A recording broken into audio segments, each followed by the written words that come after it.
जय हिंद दोस्तों, स्वागत है मेरे यूट्यूब चैनल इंडिया नेटवर्क 9 में। और आप देख रहे हैं मध्य प्रदेश में होने वाला विधानसभा चुनाव का सबसे सटीक सर्वे ओपिनियन पोल सी वोटरों के अनुसार जारी किया गया है, जिसमें से आपको पता चलेगा कि कौन सी पार्टी को कितनी सीटें मिल सकती हैं। आने वाला टाइम में कौन सी पार्टी को कितनी सीटें मिलने की संभावना है, आइए जानते हैं रिपोर्ट के अनुसार। वीडियो के अंत तक बने रहें और चैनल को ज़रूर सब्सक्राइब करें। बात करते हैं मध्य प्रदेश में पहला जो क्षेत्र निकल के आता हुआ है भिंड, जहां पर 5 विधानसभा की सीटें हैं, जिनमें बीजेपी को 2 और इंडियन नेशनल कांग्रेस बढ़त बनाते हुए 3 सीटें जीत सकती है। बात करते हैं मुरैना की 6 विधानसभा की सीटों में से बीजेपी को 3, इंडियन नेशनल कांग्रेस को 3 सीटें मिल सकती है। जी हाँ दोस्तों, अगला जो क्षेत्र निकल के आता है वो है ग्वालियर, जहाँ पर 6 विधानसभा की सीटें हैं। इंडियन नेशनल कांग्रेस बढ़त बनाते हुए 5 सीटें पर कब्जा जमा सकती है, जबकि बीजेपी को 1 सीट पर संतुष्ट करना पड़ सकता है। दतिया की बात करते हैं, जहाँ पर 3 विधानसभा की सीटें हैं। यहाँ पर भी कांग्रेस बढ़त बनाते हुए 2 सीटें जीत सकती है, जबकि बीजेपी को सिर्फ 1 सीट मिलने की संभावना जताई जा रही है। शिवपुरी की बात करते हैं, जहाँ पर 5 विधानसभा की सीटें हैं। 5 में से इंडियन नेशनल कांग्रेस को 2, अदर को 1 और बीजेपी को 1 सीट मिलने की संभावना जताई जा रही है। गुना की 4 विधानसभा की सीटों में से बीजेपी को 1, इंडियन नेशनल कांग्रेस को 2 और अदर को 1। अशोकनगर की 3 विधानसभा की सीटों में से बीजेपी को 1, इंडियन नेशनल कांग्रेस को 1 और अदर को 1 सीट मिलने की संभावना जताई जा रही है। सागर की बात करते हैं, जहाँ पर 8 विधानसभा की सीटें हैं। 8 में से बीजेपी को 4 और इंडियन नेशनल को 4 सीट मिलने की संभावना जताई जा रही है। टीकमगढ़ की 4 विधानसभा की सीटें में से 2 बीजेपी को, 2 कांग्रेस को मिल सकती है। जी हाँ दोस्तों, वीडियो के अंत तक बने रहें, चैनल को सब्सक्राइब करें अगर अभी तक चैनल सब्सक्राइब नहीं किए हैं। निवाड़ी की 1 विधानसभा की सीटों में से 1 का 1 इंडियन नेशनल कांग्रेस के खाते में जाती हुई दिखाई दे रही है। स्क्रीन पर आप देख सकते हैं, वीडियो के अंत तक जरूर बने रहें। छतरपुर की 6 विधानसभा की सीटों में से बीजेपी को 3, इंडियन नेशनल कांग्रेस को 3 सीटें मिलने की संभावना जताई जा रही है, जबकि अदर का खाता खुलता हुआ नहीं दिखाई दे रहा। दमोह की 4 विधानसभा की सीटों में से बीजेपी बढ़त बनाते हुए 3 सीटें पर कब्जा जमा सकती है, जबकि 1 सीट पर इंडियन नेशनल कांग्रेस कब्जा कर सकती है। सतना की 7 विधानसभा की सीटों में से कांग्रेस यहां पर 4 सीटें जीत सकती है, जबकि बीजेपी को 3 सीट मिलने की संभावना जताई जा रही है। रीवा की 8 विधानसभा की सीटों में से कांग्रेस बढ़त बनाते हुए 5 सीट पर जीत दर्ज कर सकती है, जबकि बीजेपी को 3 सीट पर संतुष्ट करना पड़ सकता है। सीधी की 4 विधानसभा की सीटों में से यहां पर बहुत बड़ा बदलाव देखने को मिल रहा है। चारों के चारों कांग्रेस के खाते में जा सकती है, जहां दोस्तों बीजेपी और अन्य का खाता खुलता हुआ नहीं दिखाई दे रहा है। सिंगरौली की 3 विधानसभा की सीटों में से बीजेपी को 2 और इंडियन नेशनल कांग्रेस को 1 सीट मिल सकती है। जी हाँ दोस्तों, स्क्रीन पर आप देख सकते हैं। शहडोल की 3 विधानसभा की सीटों में से बीजेपी बढ़त बनाते हुए 2 सीट पर कब्जा जमा सकती है, जबकि 1 सीट इंडियन नेशनल कांग्रेस को मिल सकती है। अनूपपुर की 3 विधानसभा की सीटों में से यहाँ पर भी बीजेपी बढ़त बनाते हुए नजर आ रही है। 2 सीट पर कब्जा जमा सकती है, जबकि 1 सीट पर कांग्रेस जीत सकती है।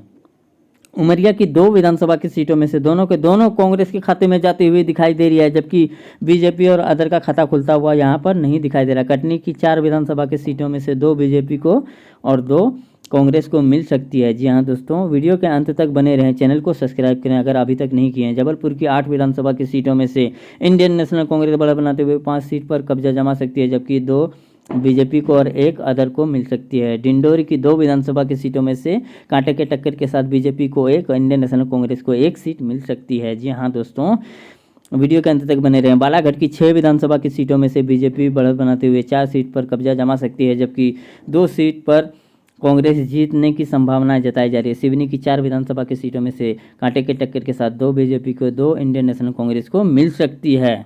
जी हाँ दोस्तों, स्क्रीन पर आप देख सकते हैं। नरसिंहपुर की 4 विधानसभा की सीटों में से यहाँ पर भी कांटे की टक्कर देखने को मिल रही है। 2 बीजेपी को, 2 कांग्रेस को सीट मिलने की संभावना जताई जा रही है। अगला जो क्षेत्र निकल के आ रहा है छिटवाड़ा, जहाँ पर 7 विधानसभा की सीटें हैं। 7 में से बीजेपी को 2, इंडियन नेशनल कांग्रेस को 5 सीटें मिलने की संभावना जताई जा रही है। बात करते हैं बैतूल की, जहां पर 5 विधानसभा की सीटें हैं। 5 में से बीजेपी को 2, इंडियन नेशनल कांग्रेस बढ़त बनाते हुए 3 सीट पर जीत दर्ज कर सकती है।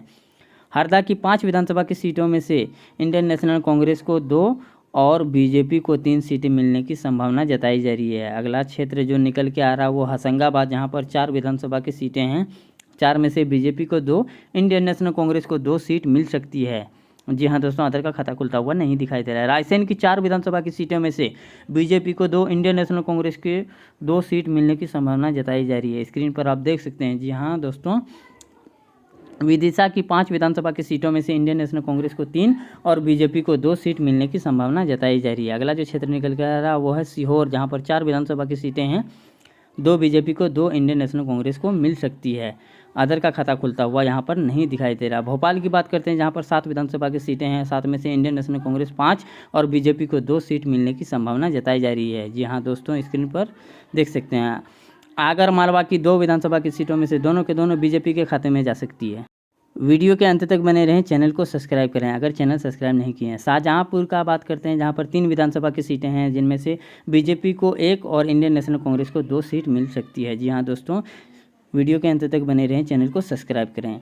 देवास की 5 विधानसभा की सीटों में से यहाँ पर बीजेपी बढ़त बनाते हुए 4 सीट पर कब्जा जमा सकती है, जबकि 1 सीट पर इंडियन नेशनल कांग्रेस जीत सकती है। खंडवा की 4 विधानसभा की सीटों में से कांटे की टक्कर के साथ बीजेपी को 2 और इंडियन नेशनल कांग्रेस को 2 सीट मिल सकती है। बुरहानपुर की 2 विधानसभा की सीटों में से दोनों को दोनों बीजेपी के खाते में जा सकती है। इस हिसाब से आप देख सकते हैं कि कांग्रेस का बढ़त बनाते हुए नजर आ रही है। खरगोन की 6 विधानसभा की सीटों में से 5 इंडियन नेशनल कांग्रेस को और 1 बीजेपी को मिल सकती है। जी हाँ दोस्तों, वाड़वानी की 4 विधानसभा की सीटों में से बीजेपी को 1, इंडियन नेशनल कांग्रेस को 3 सीट मिल सकती है। वीडियो के अंत तक बने रहें, चैनल को सब्सक्राइब करें। अलीराजपुर की 2 विधानसभा की सीटों में से दोनों के दोनों कांग्रेस के खातों में जा सकती है। जी हाँ दोस्तों, अगला जो क्षेत्र निकल के आ रहा हुआ है झबुआ, जहाँ पर 3 विधानसभा की सीटें हैं, 3 में से इंडियन नेशनल कांग्रेस को 2 और बीजेपी को 1 सीट मिल सकती है। जी हाँ दोस्तों, स्क्रीन पर आप देख सकते हैं। धार की 7 विधानसभा की सीटों में से यहाँ पर कांग्रेस बढ़त बनाते हुए 6 सीट पर कब्जा जमा सकती है, जबकि बीजेपी को 1 सीट पर संतुष्ट करना पड़ सकता है। इंदौर की 9 विधानसभा की सीटों में से बीजेपी को 3 और इंडियन नेशनल कांग्रेस को 6 सीट मिलने की संभावना जताई जा रही है। इसी के साथ आप देख सकते हैं अगला जो क्षेत्र निकल के आ रहा है उज्जैन, जहाँ पर 7 विधानसभा की सीटें हैं, इंडियन नेशनल कांग्रेस को 4 और बीजेपी को 3 सीट मिल सकती है। जी हाँ दोस्तों, बात करते हैं अगला जो क्षेत्र निकल के आ रहा है रतलाम, जहाँ पर 5 विधानसभा की सीटें हैं, 5 में से बीजेपी को 3 और इंडियन नेशनल कांग्रेस को 2 सीट मिल सकती है। मंदसौर की बात करते हैं, जहां 4 विधानसभा की सीटें हैं, 4 में से बीजेपी को 2, इंडियन नेशनल कांग्रेस को 2 सीट मिल सकती है। जी हाँ दोस्तों, अगला जो क्षेत्र निकल के आ रहा हुआ है नीमच, जहां पर 3 विधानसभा की सीटें हैं, 3 में से बीजेपी को 2, इंडियन नेशनल कांग्रेस को 1 सीट मिल सकती है। इसी के साथ यहाँ पर देख सकते हैं कि कांग्रेस सरकार बनाते हुए नजर आ रही है। धन्यवाद।